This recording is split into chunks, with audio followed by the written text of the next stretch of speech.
everywhere I go, every smile I see, every when you back at me, dancing in moonlight. Vernier Scalper. Willkommen auf meinem YouTube-Kanal und ich bin Escapism. Today we'll be talking about only yesterday with a Studio Ghibli.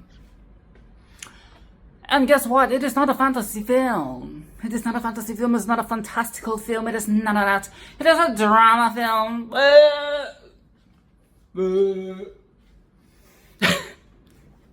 It's not a fantasy film. It's not child, kitty. It's not none of that. It is not magic. It's not whimsy. It is none of that.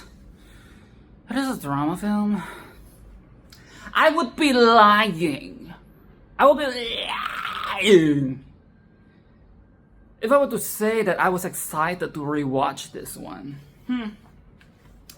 And to be even more honest, I don't even remember most of it. I just know, okay, so my memory tells me that this is the one where, you know, the girl gets tired of being a city girl, so she goes back to the countryside.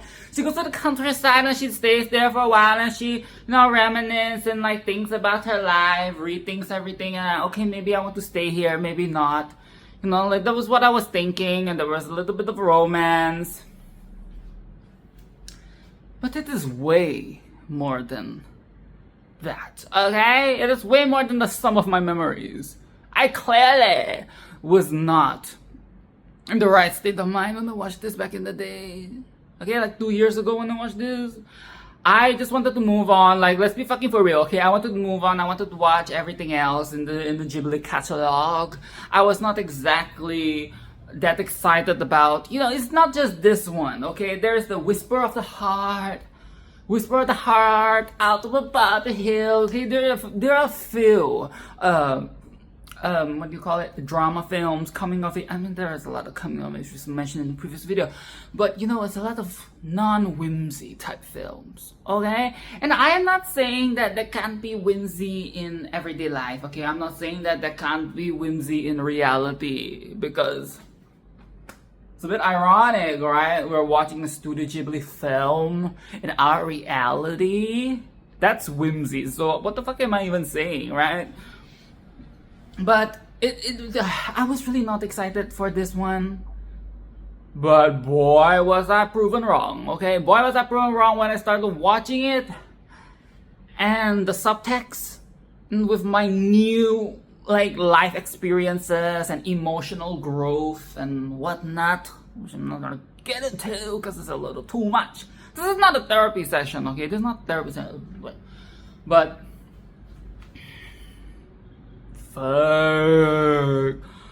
fake. Okay, you know what is a good way to start this is we need to talk about the title, because I have not been really looking into the titles, the Japanese titles of, you know, I included it in the description, but I didn't really put that much thought into the Japanese title. Now that I do, so wow. Now the English title is Only Yesterday, because the idea is like, okay, you can remember that the main character, the girl, she remembers her childhood memories like as if it were yesterday. That's why the title is called Only Yesterday.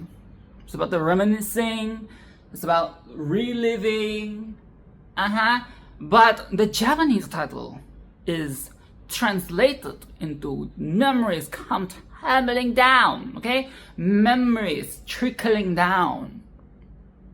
And it makes more sense because throughout this entire film, so how it works in this film is that she goes to the countryside, okay? She goes to the countryside, she knows the people there, she's excited to farm. She's actually a city girl. She lives in a city, but this is the excited, I guess, holiday that she's been looking for. But I guess it's like the holiday that she's been looking forward to. She can't wait to get back on the farm. She can't wait to get on the fucking fields, getting her hands and feet dirty. Okay, I can't relate. But good for her, you know. And in between the journey, she is greeted by her past self, okay? Her child self, the child version of the girl. Once again, I can't remember the fucking name. But the child version of her is like trickling back, okay? It's coming back, appearing, and I like the way that they show it in the film as well. They show the little girl running through the train and everything, and being existing in the same space as modern her, you know? And she's thinking like, why this version of myself from the past? Why is she coming back?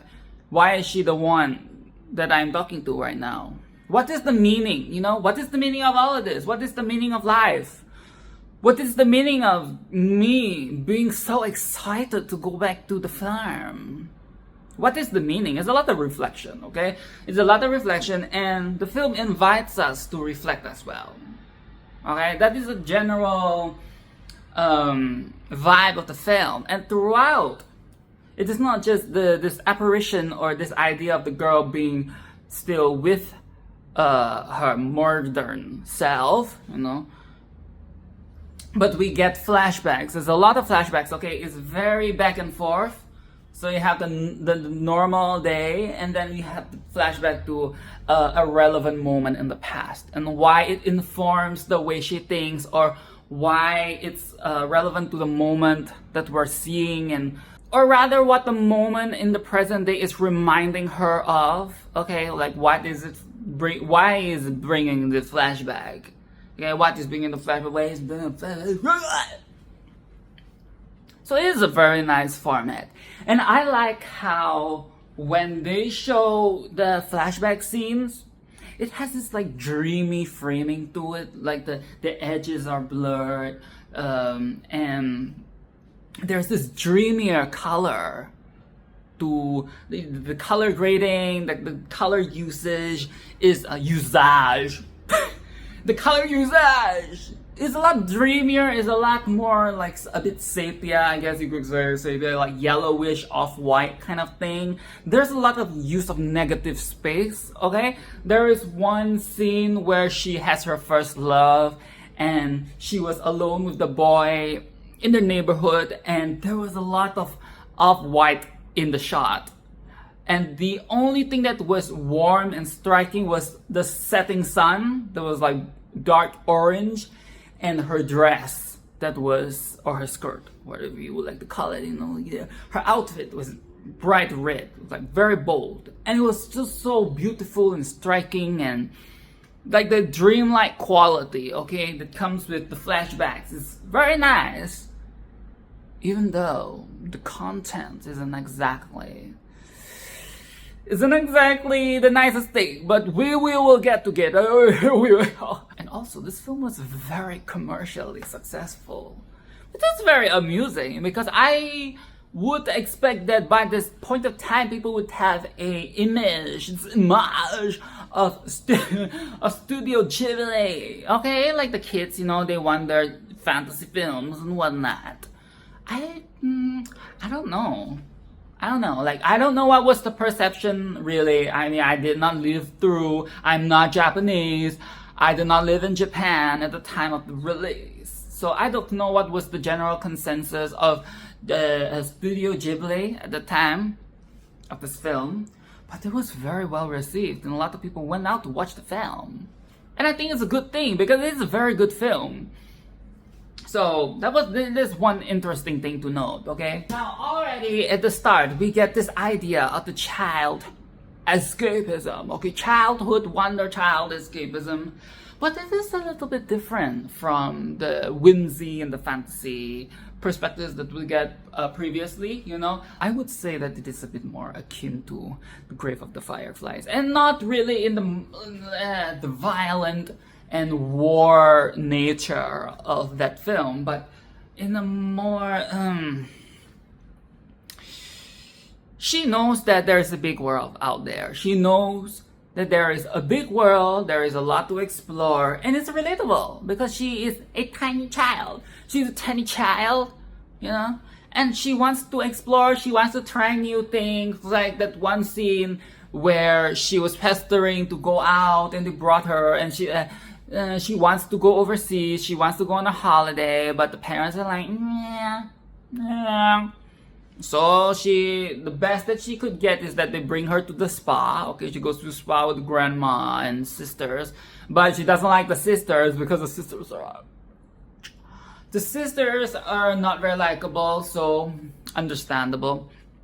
Grandma is too fucking old and tired to be playing around. Grandma's such a fucking wet rag. Okay, grandma's not fun. Like, grandma's so boring. Like,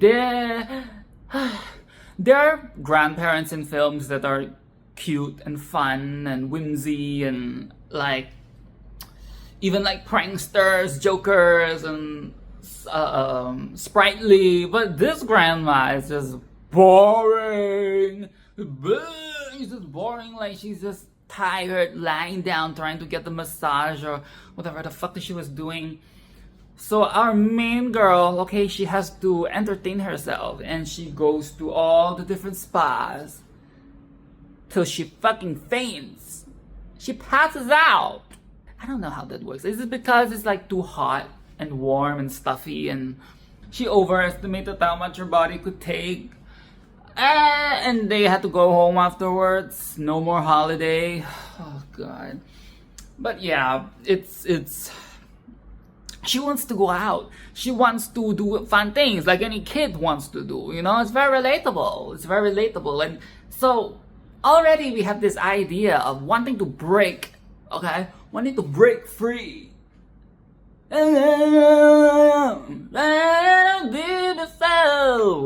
She wants to break free. She wants to break out of this box, break out of this fucking house. It's so boring. And you have to remember, this is back in like what, the 50s? They did not even have like the Atari or fucking arcade games yet. What are they going to fucking do? The fucking kids. And I mean, she does have friends. She does have friends at school, but it does not seem like she's allowed, or at least not portrayed in the film.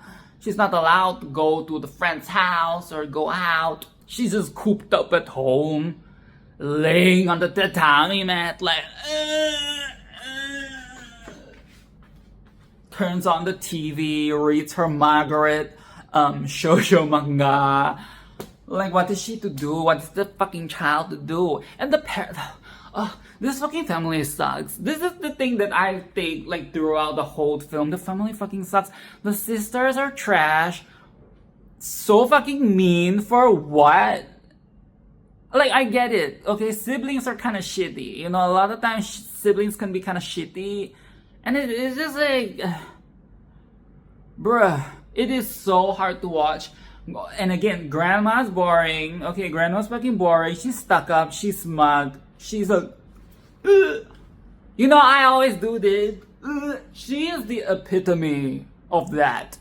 Okay, she's the epitome of like just sitting in her corner, doing fuck all. And dad, of course dad has to be the fucking stereotypical cold, like heartless, emotionless, stoic, fucking like too cool and too fucking metallic and steel to display any form of emotion.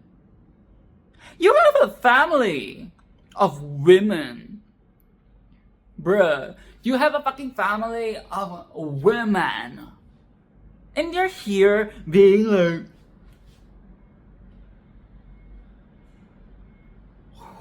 smoking in the fucking house as well. I know, okay, I know. A lot of times in this film, I have to remind myself that this is a different time. Like, I get it. I fucking get it. I get that this is a different time. And it's a different, like, you know, societal norms and traditions and the way people act and stuff. And the family dynamic is different. I fucking understand, okay? But it is really wild. It is really wild that societal norms are so strict and powerful to the point where they affect the way a family are affectionate to one another. There is no affection in this family. Perhaps there is affection, with the older sisters and the mom or something like that we are not shown in the film, but with our main girl, bitch, it was cold. It was fucking like we have the heater in the house and we have all this shit, but it is cold. That house is a fucking prison. Okay, that fucking house is a fucking prison. I hate it here. I hate the family, I hate this house, and I can only imagine what it's like being her. As a matter of fact, I relate to her a lot. Our main character. I relate to her a lot. This is a fucking prison. This fucking sucks. Fucking sucks. Of course she wants to break out of the bugs. You know what I mean? Like, as the film progressed, I was like, no wonder she wants to fucking break out of the fucking house. Nobody is on her fucking side in this place. Not even Granny. It's always like a nice dynamic when everybody is against the child, and the child is somebody like a fun uncle or a fun aunt or a cousin or a grandma, a grandma who is really kind and pure, who sees the special in the child and takes the side of the child like, you're special. I see that. No, and that's none of that. She's alone. She's alone in this fucking house. They don't have a pet as well, so there is no dog. There is no emotional support animal. There's none of that. There is none of that. Not even like the little bird that comes to sit at the fucking window. Not even a fucking lizard. It is so sad. It is so sad. Another example of how this is a very different time is when the girls were talking about how they have periods. They learn about the periods. And the fucking boys were being disgusting. Picking up their skirts. Asking about the underwear. So the fucking boys were being fucking disgusting. I'm not gonna be here, okay? I'm not gonna be up here talking about boys will be boys. No. It's fucking disgusting, okay? It's fucking disgusting. And it's kind of sad that used to be the norm. I mean, boys can still be little assholes in the modern day about sanitary pads and stuff like that, but that is so wild. At least in my personal lived experience, my generation of kids in the kindergarten and stuff, we did not joke about periods. Like, it wasn't really like a thing. Maybe there comes like a passing joke, but it usually comes from the girls themselves, okay? I feel like my community was not so disgusting, okay? I mean, the jokes were in other places, like, let's be fucking for real, but we did not really do period jokes, and we did not look at people's skirts. Like, the boys were literally sliding underneath the girls at,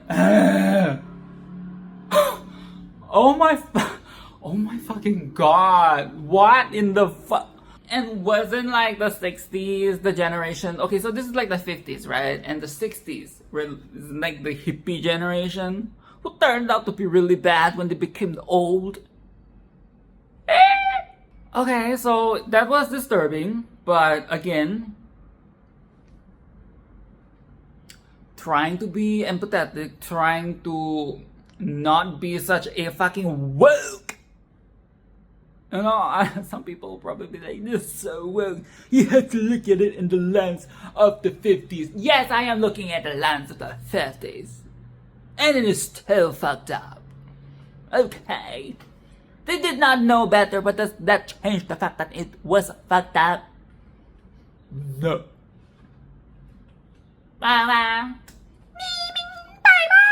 One thing that I should also mention about the family dynamic is that it is very classic, traditional Asian family dynamic, okay?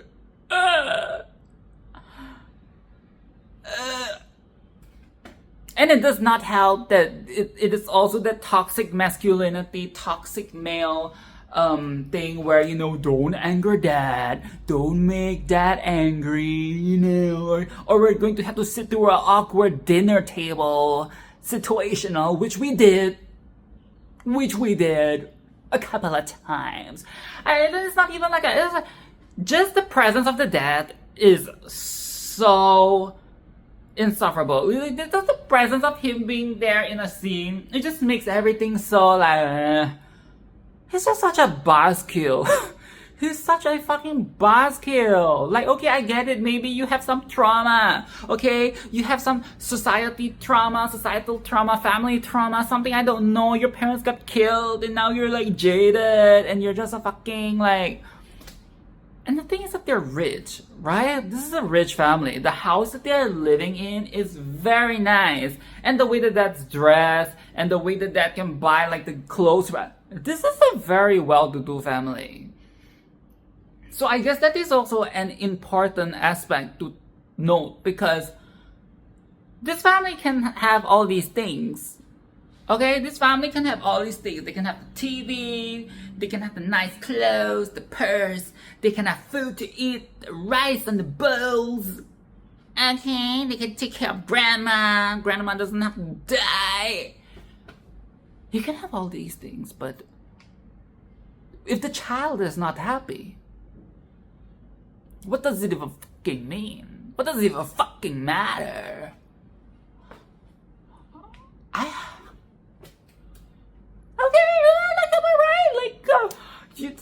What is the point of being so like, I am the man. I'm the man. I'm the man of this house. I'm gonna make everybody bow down. I'm gonna make everybody walk around eggshells when they talk to me. I'm the sole breadwinner. I think he's the sole breadwinner, right? But at least that is the vibe that it gives. Mom is the, you know, traditional housewife thing. I really don't like the dad. Like, I don't fucking care. Like, not even like a little ounce, you know, a little ounce of emotion.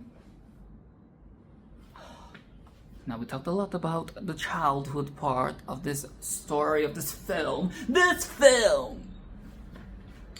We have to talk about the modern day as well. So, you know, I said she comes to the countryside to farm and she knows these people and stuff like that. So we get a lot of talking, okay? There is a lot of talking scenes. I mean, that is how the memories get triggered, right? It comes through conversations with the people here, the farmers, the friends that she has in this wonderful place. That is how the memories get jogged up and the memories start trickling down, like in the title. I fucking hate myself.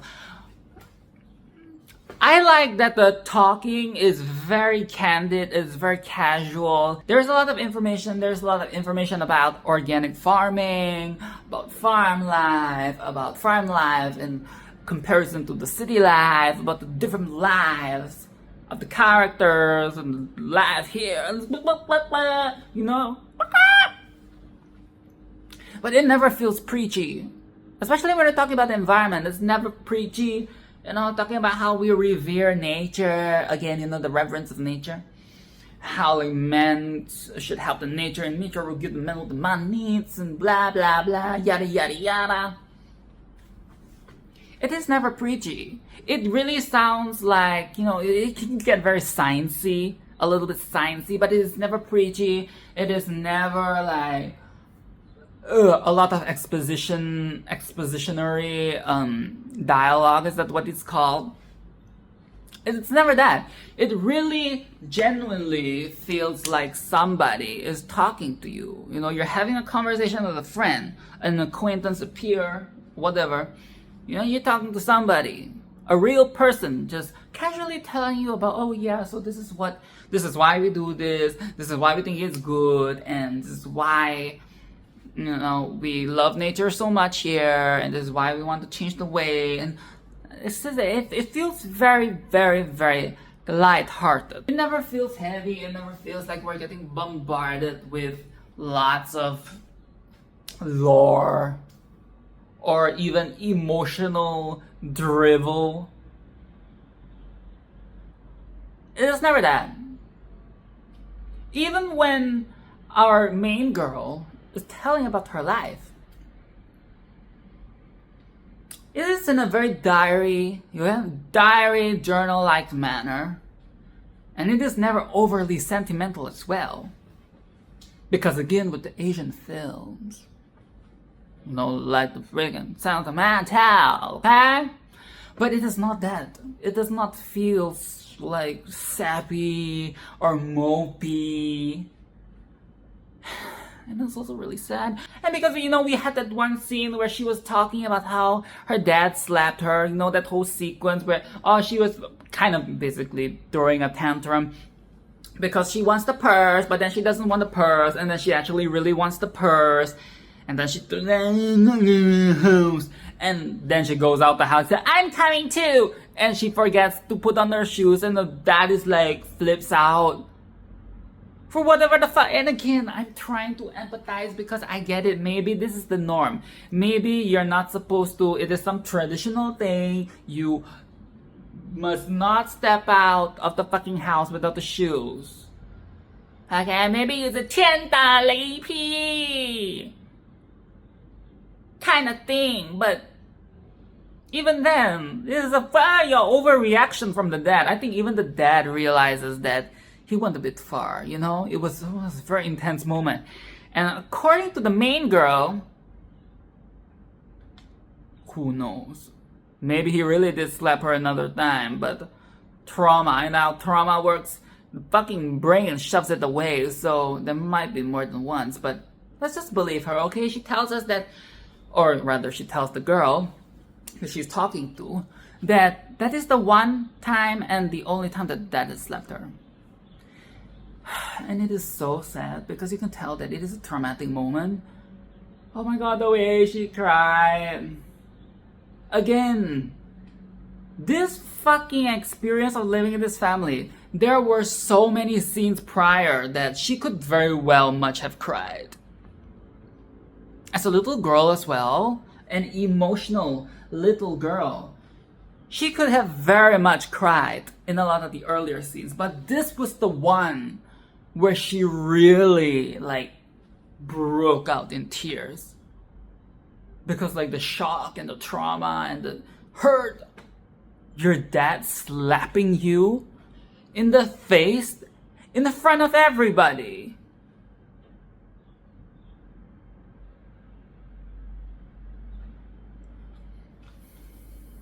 I need to take a break. Let me sip a little bit of coffee.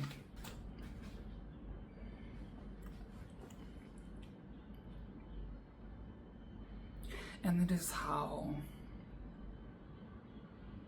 she's retelling this story to this other girl, and she's smiling.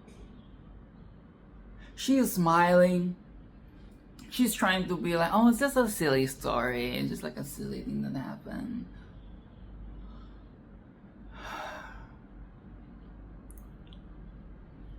That is so sad. I know how it feels. I know how that feels. Like when you know that it is a bit of a heavy story, but you just want to, and also it's very complicated because that is the father. So deep down in there, she's also probably like, I have to forgive my dad for that. He meant well. You try to justify the faults of your parents. Like it's a natural thing for the child to do. Because the child doesn't want to anger the parents. The child doesn't want the parents to be mad. Like really. The child may do things to annoy the parents, yes. The child may do things that they might not realize is hurtful or annoying or wrong. And that might anger the parents, but it is never really the child's intention to get their parents so it is so sucky. And what makes it worse is that the girl who she's talking to, the village girl, is like, I also have experiences of getting slapped by my parents, and I think it's by the mom, or maybe it's by the dad as well. And fast forward later on when they were talking to the guy. Okay, oh god, I need to start remembering. I'm just really bad. I'm sorry, I'm just really bad at remembering the names. Okay, this guy is the one that she greeted her at the train station, and is like the guy that she's bonding with now at the farm. Okay. Even in a later conversation, he mentions how I guess all dads in Tokyo or Japan or I heard Tokyo. I mean, it's not in the subtitles, but basically all the dads around, I guess they're all the same. What do you mean they're all the same? Like, they're all stoic and emotionless and fucking abusive?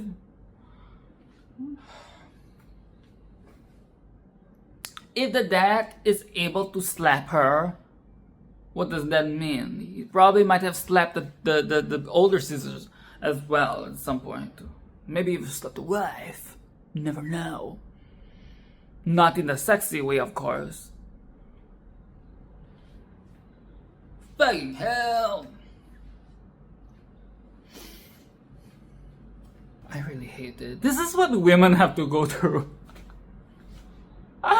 This is what women have to go through. And you know, the sad thing, as another sad thing is that her telling the story to the village girl is very girlhood coded, right? It's very girlhood. I like seeing her interaction with the girl, but I hate how they have to bond over trauma.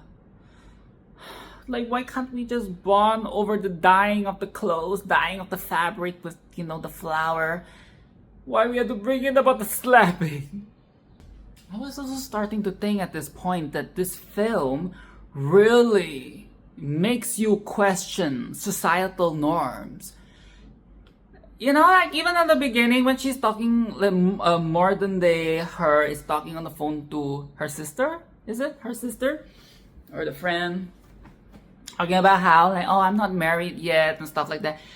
There is a lot of this repeated idea of societal norms. Like, you're getting old, you have to get married, you have to settle down. Like, this whole idea of settling down and having a family, almost as if that is the only way to live. Even in the countryside, that is the idea that is, you know, like going on and on and on. Like, you have to settle down. This film really makes you question that. Like, why? Why do we fucking care? Why do we fucking care what others think? Why do we fucking care about this whole concept? Why can't we do something else? I mean, even the idea of her moving to the countryside would sound outlandish to a city person, right? And going to the city might sound outlandish to the countryside person. And just like, it's just a lot of these constructs and these thinkings and all these, like, why can't everybody just do what they fucking want? Why can't we just forge our own path, create our own future, and just create our own, live in our own idea of reality, idea of life? But I think it is also very important, again, to note that this was in the fucking 60s, 50s, and the 60s. So, it is still like a very narrow-minded thinking, okay? And I guess you can also say that things are not as accessible in the past. You can't just move. You can't just take your life elsewhere. It is not easy to be in contact with people who aren't living near you. Okay, we don't have email. We don't have SMS. We don't have SNS, social media. We don't have all these things. We don't have TikTok. It's a different time, and it adds a lot of layers to this conversation, right? Because if you were to set this story in the modern day, yes, it would still be very meaningful, but it would not be as, there isn't as much tension, you know? Like, it's just like how people like period films, because the romance is a lot harder. You can't just be fucking around. Like, it is not like today. So there's a lot of tension that comes in the setting, and I guess it's the same for the case of the Only Yesterday, which is set in the 50s and the 60s. But yes, fucking societal norms. We have to talk about the scene with the mathematics, where she's struggling with fractions. I'm not a math nerd. I'm not a math student. I'm never that. But I was so fucking angry and pissed at how nobody fucking knew how to teach her the proper way to understand the math. She is asking why, when you split the apple or the pie or whatever, you split this piece into multiple pieces, and why is it that when you divide, it becomes a bigger number? Because why? What you're actually asking here through the division is, do the small piece. How many smaller pieces can be found in that said small piece? So the number of pieces is a bigger number. You know what I'm saying? Like, nobody knows how to teach her, and they all think that she's fucking stupid. They all think that she's fucking dumb. They're like, oh, she's like, and for the mom to say that, oh, she's, what was the quote? Oh my fucking god. When that happened, I was like, I did not remember this film to be this bad. As in, I did not remember it to be this emotionally triggering. Oh, but that child's not normal. And guess what? She heard it. She was by the steps. Of course she fucking heard it. And they knew she heard it. And guess what? The sister still continued to be a fucking bitch. Saying like, why don't you understand? Oh? And when our girl is asking, you know, using the apple as a, what do you call it? Like as an example, like as an analogy, like as a visualization, because our girl is a visual learner. Visual learner, okay? Shout out to the visual learners. Okay, this is a visual learner representation in film, okay? And guess what? The fucking sister doesn't know how to explain. You know why? Because the fucking sister is just a cog in a machine. She does not question. She's a fucking sheep. She thinks she's all cool. You know, I want the new designer bag. Like, bitch, you're a fucking cog in a machine. You're a blind sheep. She can't even explain it. You think you're so smart just because you can do some numbers, but what is the point if you don't actually know? But I guess that is society, right? People learn math, and a lot of times they don't even fucking know what they're doing. Just doing the sums, doing the equations, doing the mathematics just so that they can get into a degree, and then they can get into a higher position. I feel like this moment was very, very, like, powerful in the sense that, fuck, I didn't even remember this scene. I did remember a lot of the scenes. I mean, I kind of remember the slapping. Like, the slapping kind of brought some, you know, no pun intended, but it kind of slapped some of the memories back. I kind of slapped the memories were trickling down, okay? I remember this fucking shit. But I didn't remember the fucking apple analogy, and of course the sister doesn't know. Like, are we fucking surprised? And we're expected to think that main girl here is the stupid one. She just had bad teachers and a family that is not empathetic. Just think she's stupid. Like, what?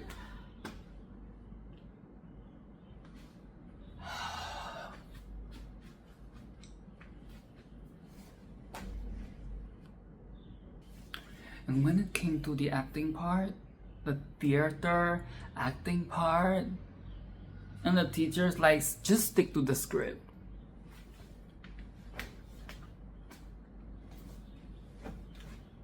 I fucking knew it. I fucking knew it.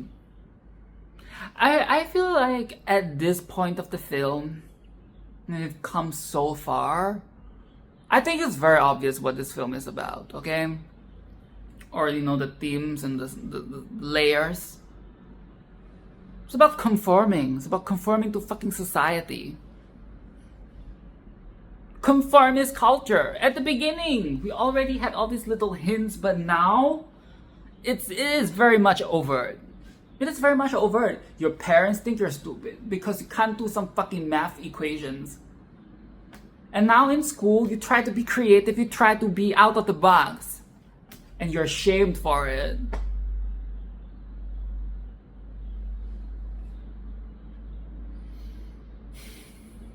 And when she actually gets appreciated, with the attention of people who want her to act in their high school play or something, of course the dad says no. Of course the dad says no.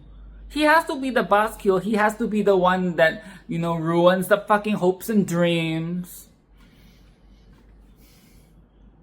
And main girl says that she actually went to high school and took the theater and everything, and she enjoyed it. So good for her, okay? Good for her. I guess in that scenario, she has a bit more control over her life, Fuck the dad, fuck the mom, fuck the sisters, fuck the grandma. They can burn in fucking hell.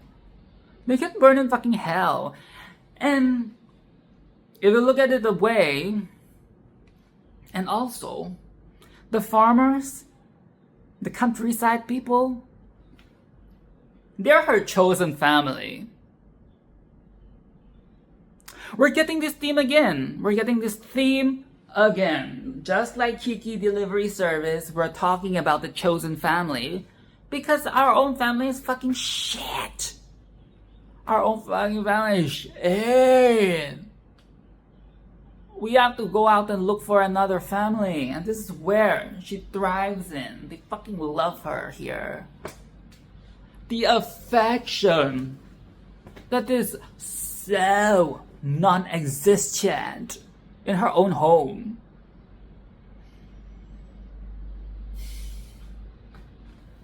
I also hate how the family lights up for once when she's worth something to them. Like when somebody else recognizes that, she might have some knack for acting. There's some talent, visible. Suddenly the family is like celebrating her at the dinner table.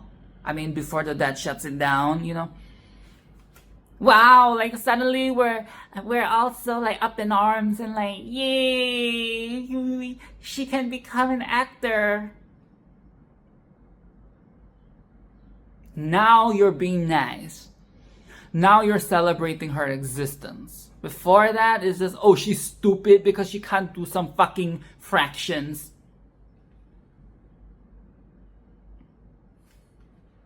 Now, the emotional climax of the film comes when main girl here is asked to stay. Okay? To stay in the countryside and marry the man. Marry the boy. The love interest. And live happily ever after. And she feels like the self-doubt. The self-doubt comes back into play. Everything starts crumbling down. She has a little existential crisis. Because she feels like she's being phony. She feels like, I came here and I like so enthusiastic about the farm thing, and now everything is just crumbling apart, and perhaps I was just trying to escape. I was just trying to be something other than my actual reality, which is I came from this fucking broken family. Okay, I guess it's not broken family, but you know what I mean, like this shitty family. But she's questioning herself. Like, do I really want this as a life? Am I really all about the country life? Can I really do this? Or am I just a phony? Or am I just escaping from my actual reality, my actual calling? And I get it, but I think that is the trauma talking. Okay, I think that is the trauma talking because it is very much the childhood idea of your parents not believing in you and nobody believes in you and everybody tells you have to be a certain way or this is the path that you have to embark on. And now that we're here and we actually have a choice to not do that and to do something that we actually love and want. It hits us like, wait, is this really right, or should I just do what is conventionally right or what is expected of me? And she runs off, and she gets this visual apparition of this boy that she used to know, and she was like, she wished she was nicer to him, blah, blah, blah. No, the little like monologue thing that she has. Again, memories trickling down. And the guy comes over with the car, and it's raining, and they're in the car together, and she's spilling her emotions, just combobulated, and he talks her through it really nicely, and she gets over it. There's an understanding. It is calm, and the rain stops. It is a very, very, very sweet moment. It is a very sweet moment. And she realizes her feelings. She starts to rethink the feelings that she actually has for this man. She's like, maybe this could work. And he fucking sorted me out. He understands. He helped me clear my mind. Just like how the storm was clearing in the sky. Can I just say this? But if this was an American film, they would be fucking in the car. Oh my god, they would be fucking. When she said just drive anywhere, just drive, I was like, yo, fuck. They're gonna be fucking. I was like, if this was an American film, they would be like, they would be fucking. They'll be fucking raw. Fucking hard, fucking sex, the car will be shaking, it'll be raining. Oh my god, in the pouring rain as well. In an alternate universe. I mean, they could still do it. They could still do it. In the future. In the future.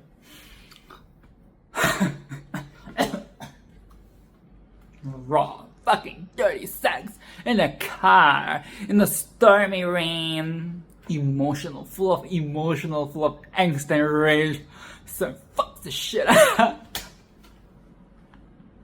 Fucks the angst out of her. Stop! No! I'm so disgusting. Stop. Okay. No, none of that. This is a Japanese film set in the 60s.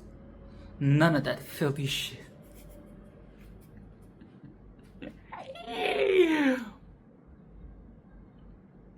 The ending of this film, I cried.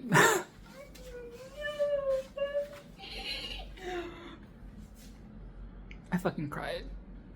And it is not a sad ending. It was a happy ending. But I cried because it was so sweet. I cried because it was so moving. Bruh. You know how I mentioned that her childhood self is like following her, it's this visualization of the child and her friends and the other kids just running around the train, running around the surroundings. The way they transition into some of the flashback scenes are really cool as well. It's very surreal, you know, dreamlike. But the ending, when she decides, because she's only there for 10 days, right? And the granny asks her to consider staying for the rest of her life. And so at the end of the 10 days, she leaves on the bus and train. Granny is like, remember what I asked you? And she made the decision to go back. And the way that they show the scene of her on the bus or on the train, I can't remember which, her younger self is the one that like pets her and tells her, you know, tells her to go back. And they follow her back. They show her like running back, getting off the bus and running back to the countryside with her younger self behind her and all the other kids from the past. and she embraces, no, she did not embrace, but she, you know, she reunites with the love interest.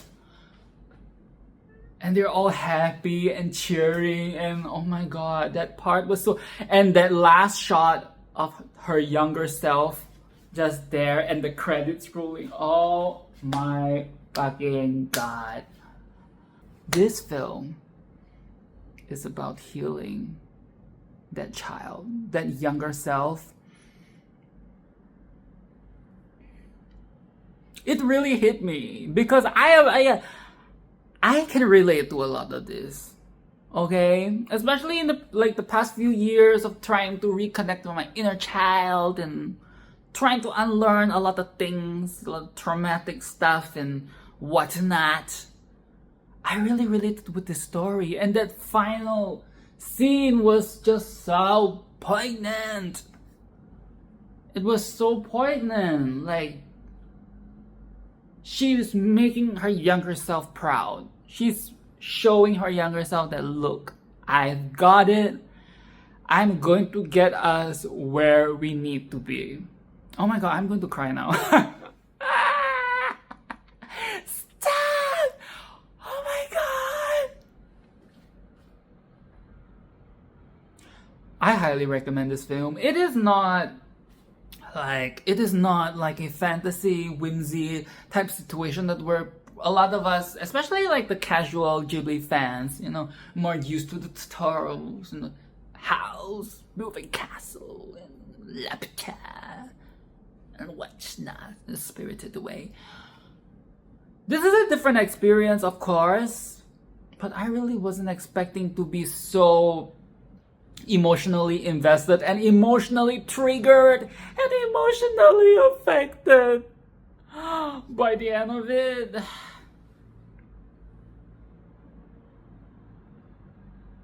I was really in a different world when I watched this 2 years ago, because I did not feel any of these things, and I did not even catch a lot of these little moments. So I feel very happy that I'm even doing this re-journey of the Ghibli films, because so many of these things mean so much more to me now.